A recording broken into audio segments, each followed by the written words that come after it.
Hello everyone and welcome to this week's edition of Coach's Corner, a weekly interview with War Eagle head coach Todd Mangum. Coach's Corner is brought to you each week by Whole Fix Furniture, McDonald's, and Alpha Insurance. Coach, good to see you back. Glad to be back, Kenny. Especially after surviving last week. The War Eagles traveled to Gulfport in the final non-district game for 2013. And it was all Gulfport in the first half, and Wayne County won all the second half except for the last 18 seconds in a 35-31 loss. Yeah, it was. It was a wild game, but the thing that I hope we've learned as a team is that we've got to start fast and finish strong. Had we started fast in the first half, we may not have been in as deep a hole as we were in, and if we'd have finished strong, we'd have won that last 18 seconds of that game. So,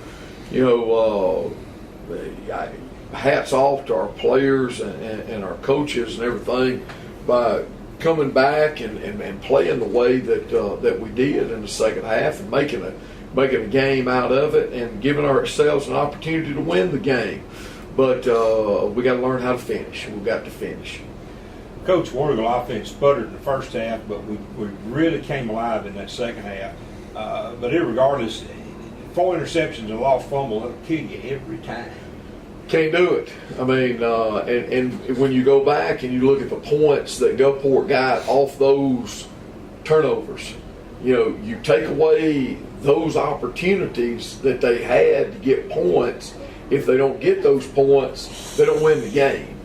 I mean, it's simple as that. They don't win the game if they don't have that many more opportunities to have the football. So, penalties and turnovers, they'll kill you every time.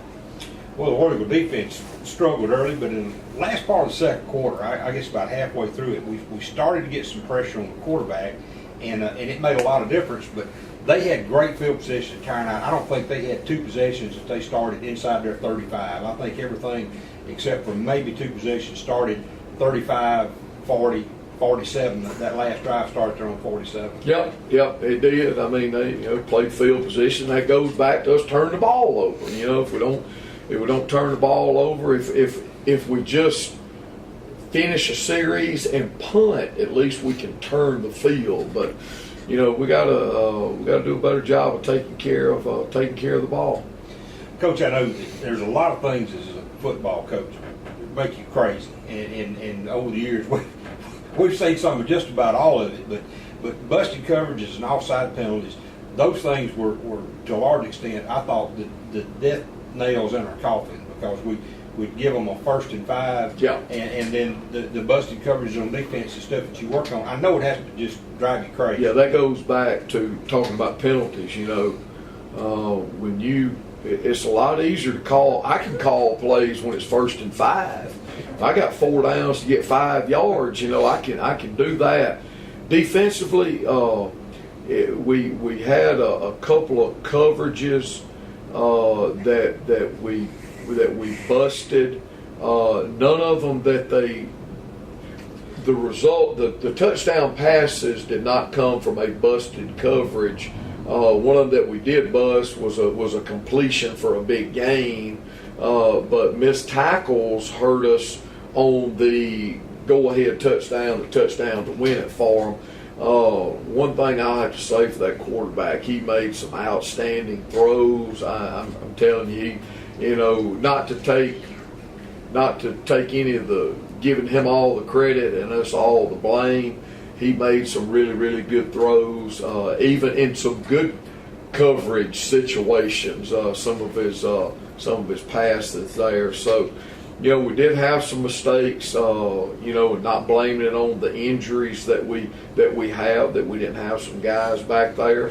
I'm not going to make any excuses and do that. The bottom line is we didn't finish, and we got to learn to finish. Well, Coach, all of that aside, and of course, giving Gulfport credit because they took advantage of what we gave them. They played a great game. Quarterback made some throws. And you can defend them all day long, but when he drops it in a 5-gallon bucket, you can't defend that. But I thought that the game really, hopefully, showed our kids. I mean, it certainly showed the fans that our kids got a lot of fight in them, and are capable of playing some really good football. Oh, there's no doubt about it. I mean, being down the way we were and coming back and fighting back, and that I told our players about that. I said, but you've also got to start and you've got to finish, and in between there, you can't have penalties and you can't turn the ball over.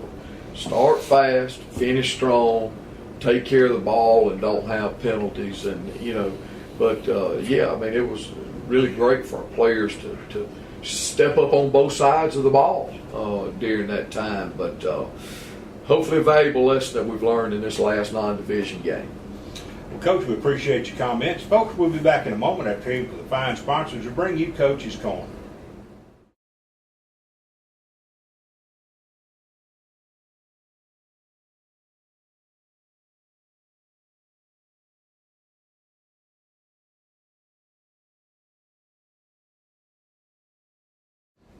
We're back with the second half of Coach's Corner. Coach, now Wayne County prepares for a long trip to Natchez for a district opener, and it feels sort of like the Hebrews of the 40-year journey. I mean, we're going to leave Friday. We may not get there till Sunday, but when we do get there, this is not going to be your daddy's Natchez team of the past. No. We're going to have a geography lesson Friday. We're going to go from one side of the state to the other on Friday, but it's been a long time since we've done this. Back when we were in the division with Natchez before, and no, Kenny, it's not the same Natchez teams, same athletes. But I tell you what, they've got a plan. They've got an identity, and it is one that is good. Really good quality Natchez football team. Coach Lance Reed, since he's come in there, has done an outstanding job, and he's had some coaching turnovers, but it hadn't affected them. They've kept right on playing really good football. Well, Coach, they spread the field, and they really spread you on the wide side of the field. And they have really a wide open game offensively. And one of the things in looking at film Sunday with you guys was just, I was impressed with the fact that they run a lot of misdirection that you don't really recognize as misdirection until you see everybody blocking this way, option coming back away from it. They run it well. Yeah, they do. They do a really good job with it. They've got a couple of good running backs. Their quarterback, who's been out, is now back, and they big guys up front that just latch on to you and move their feet, and they throw the ball, good enough that cause you problems. So we're going to have to defend the field both vertically and horizontally, the whole field, because they're going to utilize the whole thing in the passing game and in the run game. So really talented, really well-coached Natchez offense. Coach, your defense runs the football, and they do a good job defending the run. Of course, they're good at pass defense too. But one of the most impressive things, I think, looking at them Sunday was just at number 8, who is a big kid. He ran down another youngster from Prairie, Louisiana, on a kick return, and ran him down. And you just don't get to see guys that big run that fast. No, they do, and they're going to be heavy blitz. They're going to lock you down in man coverage, and if somebody hadn't got a man, they're coming after the quarterback or whoever's got the ball. So defensively, they put a lot of pressure on you because they're talented enough that they can lock down and play man coverage. But also on the flip side of that, they got a lot of numbers around a lot of line of scrimmage, and it makes it tough to run the football. Well, you've already touched on this. Natchez always seems to have just a super abundance of athletes. They remind me a lot of times the similarities between them and Laurel in the number of athletes they have. And of course, now they're well coached. When they were in 6A, they were the wild card there because they really jumbled that district up a time or two. Oh, no doubt about it. You're talking about a team now that kept Oak Grove from going to the playoffs last year with the last game of the season beating them 41-40. You're talking about a team that hung 55 on Meridian last year. It's a talented team, and it's a team that was always in the mix in Region 3 6A. That's going to be a team that's in the mix here now in Region 3 5A. Well, it's the old term, the rubber hits the road this week. That's certainly true because you really have to open the district play with a win if you want to have a chance to finish out the district at first place. There's no doubt. I mean, Kenny, there's 3 games this weekend that is, I mean, you think about it, in week 1 are very pivotal games. Of course, us and Natchez. Then you've got Wayne County, Pearl River Central. West Jones, Pearl River Central, us and Natchez, and then you've got Brookhaven and Laurel. And you got 6 teams right there that 4 of those 6 teams are going to go to the playoffs, and 2 of those teams are going to be a good football team that's going to get left at home. And this week it is a big week as far as for region play in just those 3 games. Well, we had a good crowd last week at Gulfport. I mean, our folks really turned out well considering the distance they had to drive. And really this week they're just going to have to slip away from work. He's out the back door a little more early and a little earlier there. And so we're going to need them at Natchez. There's no doubt. Hey, if you got to Gulfport on time, all you got to do is slip out from work just an hour earlier than you did last week, because it's just one more hour.